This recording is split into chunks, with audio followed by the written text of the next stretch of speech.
Welcome to the Rim Break Rodeo. We hope this video helps. In this video, I will explain how to file Form 1905 online, step by step.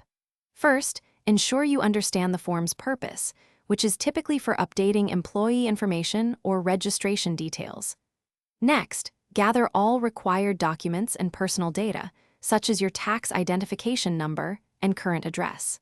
Finally, navigate to the designated government website to begin the process, ensuring you have a stable internet connection.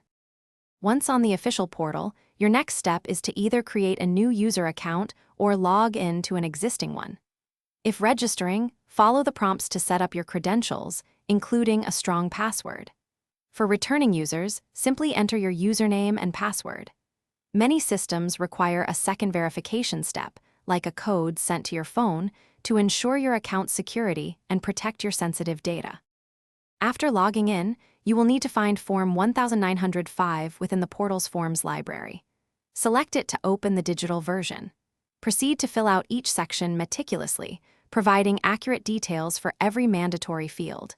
Pay close attention to dates, names, and numerical entries. A thorough review of all entered information is crucial to prevent delays or rejections of your submission. The final steps involve electronically signing your Form 1905. Most online systems offer a digital signature feature, often requiring you to type your name or use a secure PIN. Once signed, click the Submit button to finalize your filing.